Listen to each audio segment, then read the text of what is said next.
అధికారాన్ని కాపాడుకునేందుకే ఆనాడు Indira Gandhi emergency విధించారని BJP Kakinada నియోజకవర్గ కన్వీనర్ గట్టి సత్యనారాయణ, ఆ పార్టీ నాయకులు దాట్ల వెంకట సూర్యనారాయణ, గంగరాజు అన్నారు. ఎమర్జెన్సీ వ్యతిరేక దినంకు సంబంధించి కాకినాడలో నిర్వహించిన మీడియా సమావేశంలో వారు మాట్లాడారు.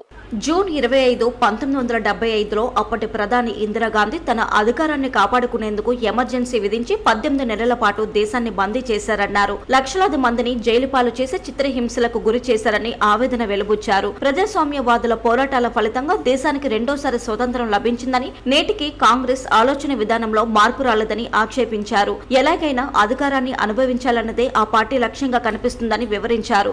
ఎమర్జెన్సీపై ప్రజలను చైతన్యపరిచేందుకు 13 రోజుల పాటు కార్యక్రమాలు నిర్వహిస్తున్నట్లు బీజేపీ నేతలు వెల్లడించారు. ఈ సమావేశంలో పార్టీ నాయకులు అనపర్తి వెంకటేష్, గాలి దేవరాజశేఖర్, పైడా వెంకటనారాయణ, కె గంగాధర్, చెక్క రమేష్ తదితరులు పాల్గొన్నారు.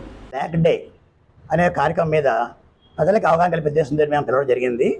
మీకు తెలుసు, 1975 జూన్ 25 తారీఖున ఇందిరాగాంధీ గారు అసలు ఎమర్జెన్సీని ఏ పరిస్థితుల్లో ఇన్వోక్ చేయాలో తెలియక ఆవిడ తన రాజ్యాధికారాన్ని నిలబెట్టుకు ఉద్దేశంతో చేశారు. సాధారణంగా ఒక ఎమర్జెన్సీ అన్నది ఇన్వోక్ చేయాలంటే 3 సార్లు అవకాశం ఉంటుంది. ఆ కాన్స్టిట్యూషన్ ప్రకారంగా 52వ ఆర్టికల్ ఉంటుంది. అంటే దేశంలో ఇంటర్నల్ అల్లకొలాలు వచ్చినా, అలాగే ఎక్స్టర్నల్ వారు వచ్చినా ఎంకరేజ్ చేయాలి. అలాగే ఆర్టికల్ 356 ప్రకారంగా దేశం రన్ చేయలేకపోతున్నాం, రాష్ట్రం దేశం బాగుంటలేదు, మనకి ఇబ్బందికరంగా వస్తుంది అని ఆలోచించినప్పుడు ప్రెసిడెంట్ ఆఫ్ ఇండియా వాళ్ళు దాన్ని ఆర్టికల్ 356 ప్రకారం చేయొచ్చు. తర్వాత మనకి ఫైనాన్షియల్ క్రైసిస్ ఎక్కువ వచ్చింది, దేశం ఆర్థికంగా వెనబడిపోతుంది, మనం రన్ చేయలేకపోతున్న పరిస్థితుల్లో ఆర్టికల్ 360 ప్రకారం చేసుకోవచ్చు. కానీ ఇందిరాగాంధీ గారు ఆ 3 ఆర్టికల్ పక్కన పెట్టేసి తనకంటూ సొంతంగా ఒక ఎజెండా క్రియేట్ చేసుకుని తను కేవలం ఎలక్షన్లో ఓడిపోయినందుకు ఆ రాజనారాయణ గారి మీద వచ్చిన దానికి కోర్టుకు వెళ్తే అలహాబాద్ కోర్టు తీర్పుకి ఈవిడ్ని ఎంపీగా కూడా పనిచేయరు, ప్రైమ్ మినిస్టర్గా తీసేయమనుకుంటే ఆ టైంలో తన రాజ్యాధికారం నిలబెట్టే ఉద్దేశంతో ఈ ఎమర్జెన్సీని ఇన్వోక్ చేశారు.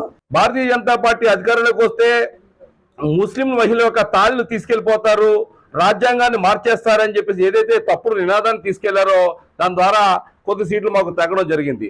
అందుకని మీరు స్వతంత్రం మీరు తెచ్చారని ఏదైతే మీ ఖాతాలో వేసుకుని జనాల్ని మభ్య పెడుతున్నారో దానికి అనుగుణంగానే మీరు 1975లో ఏదైతే ఈ ఎమర్జెన్సీ చట్టాన్ని తీసుకొచ్చారో, ఎమర్జెన్సీ డే తీసుకొచ్చి మీరు దేశ ప్రజల్ని ఎలాగా అల్లకొల్లోలం చేసి వాళ్ళ మనుగడని ఎలా దెబ్బతీశారు అనే దాన్ని ఈ భావి తరాలకి మేము తెలియజేయాలి. కనుక మేము మొన్న 25వ తారీఖుని దేశవ్యాప్తంగా ఎమర్జెన్సీ డేని చేయడం జరిగింది.